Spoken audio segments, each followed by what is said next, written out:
Les fonctions trigonométriques sont des fonctions qui ont des caractéristiques très importantes. Première caractéristique, elles sont comprises entre -1 et 1.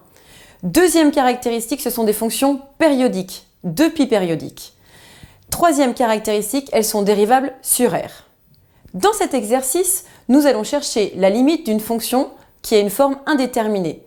Dans ce cas-là, régulièrement, on utilisera des encadrements par des fonctions dont on connaît la limite. On considère la fonction f qui à x fait correspondre cosinus x moins 1 moins x carré sur 2. Cette fonction est 2 fois dérivable sur R. Pourquoi? Tout simplement parce que la fonction cosinus est indéfiniment dérivable sur R, donc a fortiori 2 fois. La fonction 1 moins x carré sur 2 est 2 fois dérivable sur R. Pour celle-ci, on ne dirait pas qu'elle est indéfiniment dérivable sur R, parce qu'au bout de 2 fois, vous allez tomber sur 0. Et à moins que vous vous ennuyiez chez vous, vous n'allez pas continuer à la dériver plus de 2 fois. Donc la fonction f, par somme, est 2 fois dérivable sur R. Pour trouver les variations de f' et le signe de f', on est donc amené à calculer f seconde de x. On calcule d'abord f' de x, on obtient moins sinus x plus x, puis f seconde de x qui est égal à 1 moins cosinus x. C'est là qu'on va utiliser le fait que cosinus x est compris entre -1 et 1 pour tout réel. On obtient donc que 1 moins cosinus x est supérieur ou égal à 0. On cherche à savoir quand est-ce que cosinus x est égal à 1, c'est-à-dire quand est-ce que la dérivée seconde s'annule. Elle ne s'annule que sur toutes les valeurs où x est égal à 2π, où k appartient à z. Donc f seconde de x est positif sur R et ne s'annule que pour des valeurs isolées, toutes les valeurs où x est égal à 2π. On peut donc dresser le tableau de variation de la fonction f' sur moins l'infini plus l'infini, et on obtient que f' est strictement croissante sur R. On calcule f' de 0, on obtient 0. On a donc que f' est strictement négatif sur moins l'infini 0 et strictement positif sur 0 plus l'infini exclu. Dans la question 3, on utilise le résultat de la question précédente.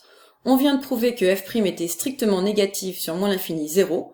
F est donc strictement décroissante sur moins l'infini 0. Et de même, elle est strictement croissante sur 0 plus l'infini. On cherche immédiatement la valeur en 0. On a f de 0 est égal à 0, ce qui nous donne le signe de la fonction f sur R. F est supérieur ou égal à f de 0, c'est-à-dire positive. Cosinus x est supérieur ou égal à 1 moins x carré sur 2. Dans la question 4, on introduit une fonction g qui est égale à 1 moins cosinus x sur x carré. On cherche à déterminer si elle existe la limite de g en 0. Si on regarde la fonction qui nous est donnée, on obtient une forme indéterminée de la forme 0 sur 0. On va donc utiliser des encadrements pour déterminer cette limite. On vous donne cosinus x inférieur ou égal à 1 moins x carré sur 2 plus x exposant 4 sur 24. Vous avez démontré à la question précédente que cosinus x était supérieur à 1 moins x carré sur 2. On a donc l'encadrement de cosinus x moins 1. Pour trouver l'encadrement de 1 moins cosinus x, on utilise les opposés et on change donc le signe de toutes les expressions. Ensuite, vous allez devoir diviser par x carré. Attention, vous n'avez le droit de diviser que par des nombres strictement positifs. Pour tout réel x différent de 0, on a x carré qui est strictement positif. On peut donc diviser les trois membres de l'inégalité. On obtient donc g de x qui est compris entre 1 demi moins x carré sur 24 et 1 demi. Or, la limite de 1 demi moins x carré sur 24 en 0 est égale à 1 demi. On retrouve donc, par le théorème de l'encadrement des limites, que la limite de g de x en 0 est égale à 1 demi.